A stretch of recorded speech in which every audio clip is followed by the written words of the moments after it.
Hello everyone, Pallytime here with TGN.TV. This is the continuation of my series where I drop all of the knowledge bombs that you need to know about the Elder Scrolls Online.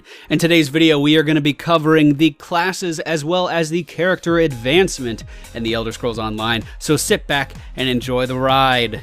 Classes in the Elder Scrolls Online is going to work very differently from the class systems in most other MMOs. One of the main key features seems to be that there is a great degree of customization. What do I mean by that? Well, let's start from the beginning.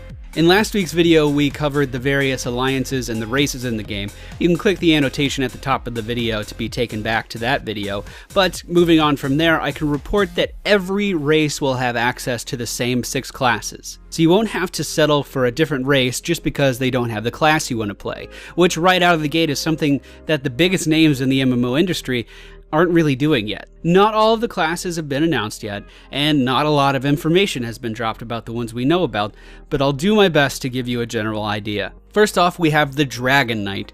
The Dragon Knight is an offensive warrior with many controlling abilities. Dragon Knights emphasize direct assaults wielding fire-based spells, preferring to engage and dispatch of their foes in melee range. The Templar is a defensive fighter calling upon the power of the sun to damage his foes and also heal his allies. Templars are far less offensive than Dragon Knights, but have additional tools that are useful for survival for both themselves and their allies. Sorcerers are offensive magicka wielders channeling elemental attacks to destroy their foes.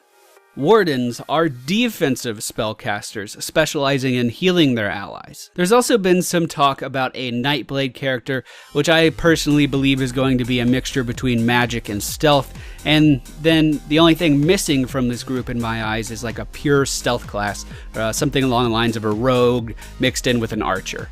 Now that you know about the classes, please forget everything you know about the classes. Classes are a starting point in the Elder Scrolls Online. They are a means to the end. They do not define your character. I like to think about them a lot like the characters in Dark Souls, but that just may be a sign that I play too much Dark Souls. Basically, yes, you may start as a sorcerer, but there's nothing in the world stopping you from throwing on some heavy armor with a huge melee weapon and running straight into battle. They want you to be able to define your own playstyle no matter what class you pick. Perks are going to exist in the Elder Scrolls Online, which shouldn't be a surprise to anyone who's played any other Elder Scrolls games. These perks will, quote, provide substantial benefit and be pivotal in character development and growth, end quote. Basically, think of them as talents from any other MMO. As you level up in the Elder Scrolls Online, you can place points into 3 major attributes: your health, stamina, and magicka. The placement of these points is going to unlock additional passive perks, which allows you to further customize your character's role. As I briefly mentioned earlier, every player in the Elder Scrolls Online can wear whatever armor they please, but they all have their advantages and their drawbacks. Heavy armor, for instance, will increase your defenses substantially, but also be more stamina intensive to move around in, while the light armor robes will provide more magicka and magicka regen, allowing the player to use more spells effectively, but making them more susceptible to damage. I personally think that mixing and matching your armor is going to be very important in this game, but I also kind of love the idea of wearing some plate mail with some robes thrown in. On top of that, any class can use any weapon that they please. Each weapon is going to have different uses in a combat situation. For instance, there are of course shields and swords for those who want to run in and get in that close quarters combat, but there's also staves that have restorative properties for those who are more healing minded. Each weapon that you use is going to level up in combat, gaining further skill and further proficiency with that armament. All weapons will require practice to master, but mastering a weapon can unlock additional alternative melee attacks that can be slotted for use in combat. On top of this, you have to keep in mind that you're going to be able to mix and match spells as you see fit. Think along the lines of the Diablo 3 system. I know it's scary to mention Diablo 3, okay?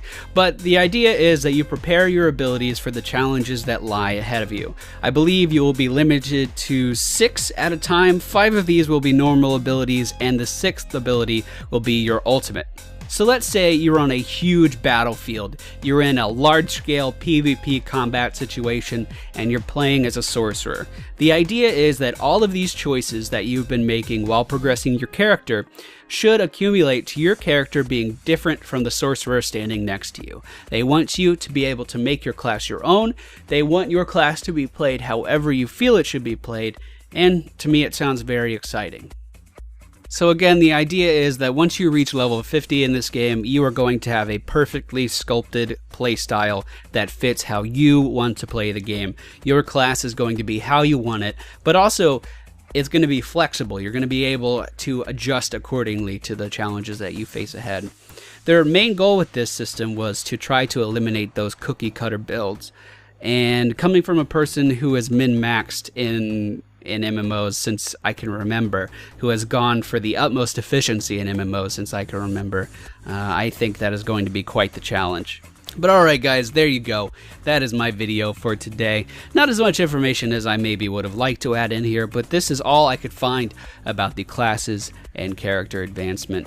In future videos, we're going to be talking about combat, and we're also going to be talking about dungeons and questing, and then later we're going to be talking about PvP. We're going to be talking about all kinds of things. So if you guys enjoyed this series, please be sure to hit the thumbs up button below. Leave me a comment down below as well. If you have some insights, if you have some questions, if you want me to talk about new stuff in the future, let me know down there. And if you're new to this channel, I encourage you to subscribe. That is it for me today, guys. Thank you all for watching. Okay, bye.